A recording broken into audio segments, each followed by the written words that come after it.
Have you ever noticed how our loved ones change with age? Not the abrupt changes, but those subtle, barely perceptible touches. A little more tiredness in their eyes, a slightly quieter voice, a slightly slower step. We often dismiss it as just age, but sometimes, behind these small changes, something more significant is hidden. Today, we'll talk about a difficult but very important topic: the subtle, almost invisible signs that might indicate our loved one may be entering their final year of life. This isn't meant to frighten or diagnose. Absolutely not. It's so that we can become more attentive, more sensitive, so we can offer more care, warmth, and understanding precisely when it's needed most. We'll pay special attention to one sign, one that's so easy to miss, to confuse with ordinary blues or fatigue. I promise you that after our conversation, you'll be better able to understand the state of your loved ones. You'll know what to look out for, and perhaps be able to make the remaining time together even more precious and meaningful. This knowledge isn't a sentence, but a key to deep compassion and appropriate support. Please stay with me until the end. This is truly important. The first thing to pay attention to is a growing, all-consuming fatigue. This isn't the usual tiredness after working in the garden or a long walk that we all know. No, this is different. It's when a person starts sleeping much more than before. Daytime naps become longer, waking becomes harder, and periods of wakefulness are shorter and less active. It's as if the body switches to maximum energy-saving mode, intuitively understanding that energy is running low and carefully conserving every bit for the most essential processes. I remember Arthur. He was 85. He had been incredibly active his whole life, loved his workshop, was always tinkering with something. His wife, Mary, said that in his last 6 months, he began spending more and more time in his armchair, just dozing. At first, she thought, well, it's his age, the weather affects him. She tried to rouse him, suggested going for a walk, but Arthur would just smile tiredly and say, "You know, dear, I just don't have any energy." He could sleep almost the entire day, waking only to eat. It was so unlike him, the active and energetic man he was. Mary felt confused and even slightly irritated. It seemed to her he had simply let himself go. But in reality, his body was already beginning to prepare for the final transition, slowing down, like an old, wise mechanism, to keep working longer on the remaining reserves. If you notice that your loved one has started sleeping significantly more, and their activity has sharply decreased without apparent reason, don't rush to dismiss it as laziness. Observe. Perhaps they simply need more rest right now. Instead of trying to cheer them up, create comfortable conditions for rest. Quiet, a comfortable chair, a warm blanket. This will be the best form of care. Be attentive to these changes in their rhythm of life. But besides this physical slowing down, there's another sign that is much harder to notice because it concerns the person's inner world. This is gradual social withdrawal. The person becomes quieter, participates less in conversations, calls less often themselves, may decline meetings with friends or even visits from relatives they previously looked forward to. It's as if they are withdrawing into their shell, becoming less interested in the outside world. And this is precisely sign number 2. The one that's so easy to miss. Why? Because we often think, oh, maybe they're just in a bad mood. Maybe they're upset about something. Old age is no joy, so they're feeling blue, or their hearing is worse. It's hard for them to join the conversation. We look for logical, everyday explanations, and we often find them. Remember Eleanor, she was 88. She had always been the life of the party, loved phone calls with her grandchildren, and was keenly interested in all family news. But gradually, her daughter Sarah began to notice that her mother picked up the phone less often, and when she did talk, she answered monosyllabically, didn't ask questions. The grandchildren complained, "Grandma has become kind of uninteresting." Sarah worried at first, thinking maybe her mother was developing depression, or perhaps she felt neglected. She tried to liven up Eleanor, bombarded her with questions, organized family gatherings, but saw that her mother seemed present but detached, mostly silent, looking off somewhere. It was painful and confusing for Sarah, but Eleanor wasn't depressed and wasn't upset with anyone. She was simply slowly letting go of the bustle of the external world. This wasn't a protest, but a natural process of winding down external activity, focusing on her inner state. It's like someone starting to pack before a long journey. Their thoughts are already not here, but where they are headed. News, gossip, everyday trifles are no longer as important. Their energy, both physical and emotional, is now directed inward. If your loved one has become less sociable, don't rush to diagnose or feel offended. Try to sense the difference between temporary blues and this quiet, persistent withdrawal into oneself. Don't pressure them. Don't demand the previous level of involvement. Sometimes, just sitting nearby in silence, holding their hand, means much more than loud conversations. Respect their need for peace and personal space. Precisely because this sign masquerades as many other conditions, it is so tricky. But a persistent decline in interest in socializing in someone who was previously the life of the party is a reason to be especially sensitive.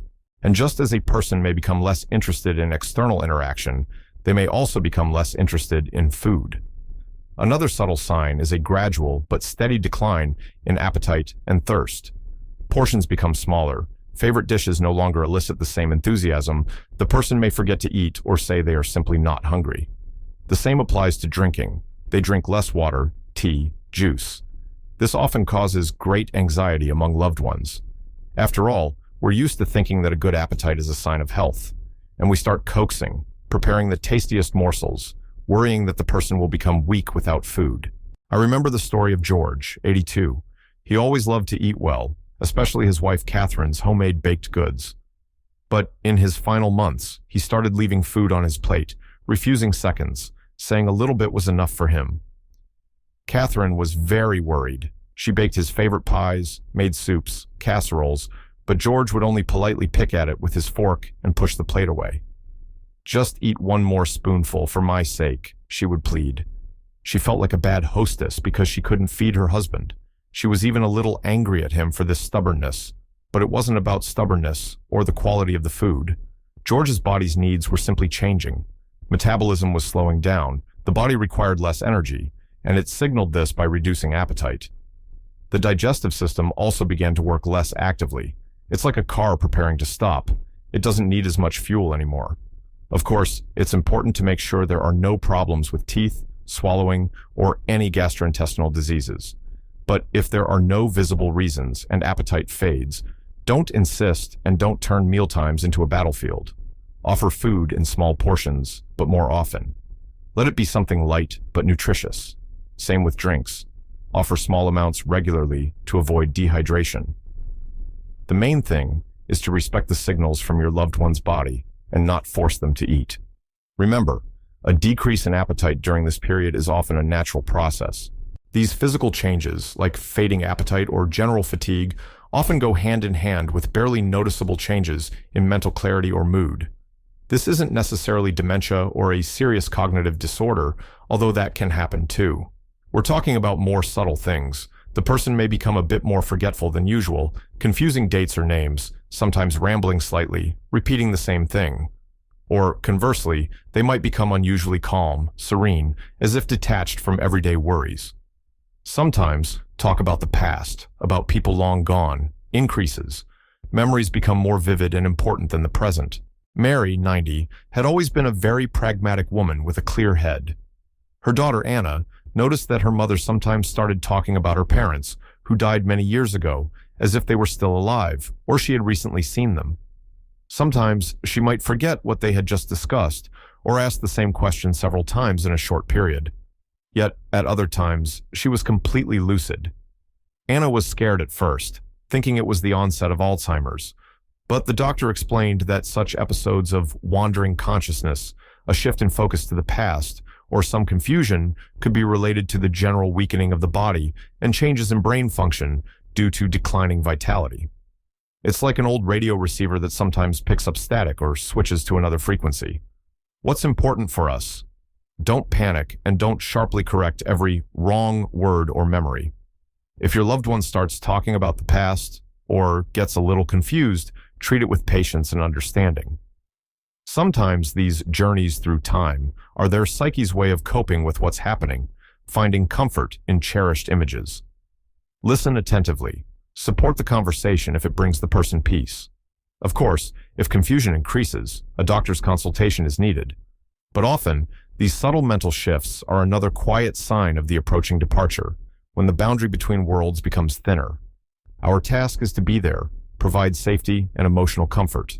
And just as the mind can show signs of some fatigue, the body becomes increasingly frail. The next noticeable sign is an increase in physical weakness that goes beyond typical age-related limitations. It becomes harder for the person to move around, get up from a chair or bed, or perform simple daily tasks. They may need help walking more often, lose balance, and their movements become slow and unsteady. The skin may become thinner, drier, and bruise more easily. The overall feeling of fragility increases. David, 87, always prided himself on his independence. Even after hip surgery, he recovered quickly and tried to do everything himself. But his son Michael began to notice that simple things were becoming increasingly difficult for his father. He struggled to climb the stairs, often asked for help getting up from the table, and spent more and more time sitting or lying down. Michael initially thought it was the effects of the old injury or arthritis flaring up. He urged his father to move more, not to give in. But the weakness grew. It was simply difficult for David to move. His body became increasingly disobedient. This wasn't laziness, but real physical infirmity, where muscles weaken, and there's simply no energy left for movement. It's like a battery that's almost run down. The light might still be on, but there's no power left. What should we do? First of all, accept this increasing weakness and stop demanding the previous level of activity. Our task is to ensure maximum safety and comfort. Remove rugs, install handrails, offer a cane or walker. Help with daily tasks delicately, without emphasizing helplessness. It's important to understand that this weakness is not a sign of weak will, but a physiological process of diminishing strength. Our support and patience are what matter most now. This growing physical weakness is often accompanied by other bodily changes that can literally be felt or seen. These involve changes in the circulatory system. As the body prepares to shut down, circulation begins to concentrate on vital organs, the heart, brain, lungs. And the periphery, hands, feet, skin, receives less blood. Therefore, the person may constantly complain of being cold, even in a warm room. Their hands and feet may feel cool or even cold to the touch.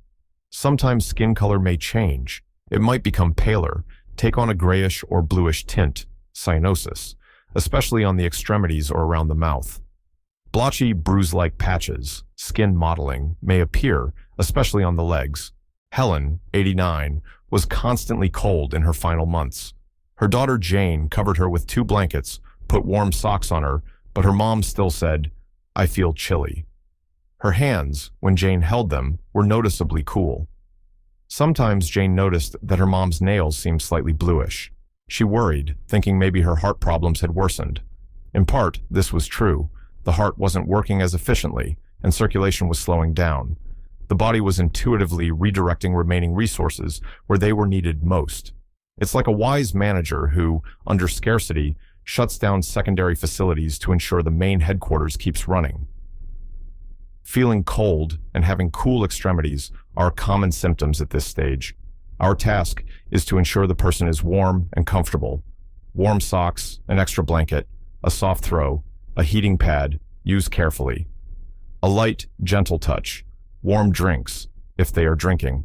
A calm, warm atmosphere in the room. These will help. Changes in skin color, especially mottling, are a later sign, but it's important to know about it and not be frightened. Our attention to comfort and warmth is an expression of care. And finally, behind all these physical and mental changes, something deeper, almost metaphysical, may manifest. Sometimes, on a subconscious or even conscious level, the person begins to prepare for departure. This can manifest in various ways.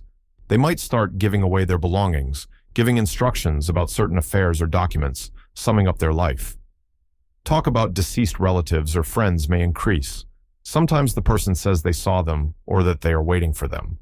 They might express a desire to go home, even if they are already at home. Sometimes, a surprising calm, acceptance, a sense of completion appears. Robert was 91. He had always been a man of few words and reserved. But in his final weeks, he suddenly began calling his children and grandchildren to him one by one and giving them some of his belongings as keepsakes, an old watch, a favorite book, tools. He talked with them about his life, recalled vivid moments, asked forgiveness for old grievances. He spoke calmly, without fear, sometimes with a gentle sadness, but more often with serenity. He told his son, "You know, I've lived a good life. I'm ready to meet your mother." It was very hard for the family to hear this, but they saw that Robert wasn't in despair, but in a state of some deep inner accord. It was as if he were concluding his earthly affairs, saying goodbye and preparing for a new journey. What should we do if we encounter such behavior? It can be very painful and scary to hear. Our first instinct is to deny, to say, "Don't talk like that. You'll live another 100 years." But try to overcome this fear. If your loved one wants to talk about it, listen.